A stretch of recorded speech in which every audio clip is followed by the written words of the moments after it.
હાલો ભાઈ, જો પહેલાં જ બોરમાં આટલું આટલું પાણી આવી ગયું છે ને પડથી આટલું એટલું મૂકેલું છે. પાણો છે કારો એમાં મૂકેલું છે ને આપણે જો રાધે બોરિંગ મશીન રાજકોટ. હવે બપોરે જમવાનો ટાઈમ થઈ ગયો છે તો જમી લઈ ને તરીએથી 20 ફૂટ અંદર ફિટિંગ છે. જો 20 ફૂટના પાયા મળ્યા, 20 ફૂટના પાયા પૂરા 20 ફૂટના. પાણી જો એમ આવે બાકી. હા, રાધે બોરિંગ મશીન રાજકોટ. હા, આ રીતની વાડી છે. અમારા જીગાભાઈ ટાયર આવવા દઈએ હેઠે તો પછી આપણે વયા જઈએ બહાર જમવા.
પાણી આવી ગયું છે જો. હવે સવાર થાય છે કેટલું પાણી ચડે હવે સવારે ખબર પડે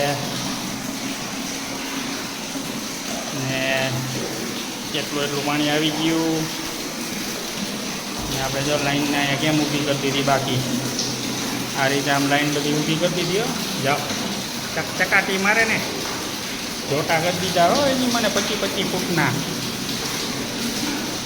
ને હવે સાંજ પડી ગઈ છે ને હવે બાઈને નીકળી બી આથમું છે ને જો ઉપરથી ટાયર આવે હેઠે એટલે આપણે જાય હવે ઉપર ને પછી સવારમાં બીજો દાર મૂકશું. પાણી બહુ સરસ આવી ગયું છે.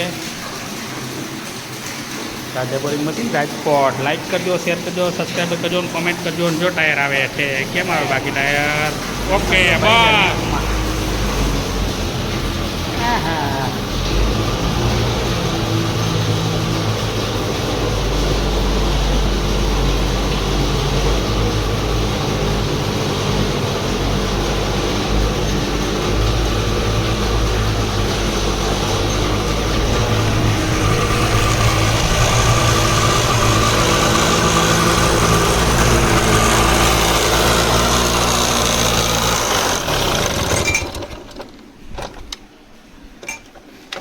બસ ઊભો રહી ગયો.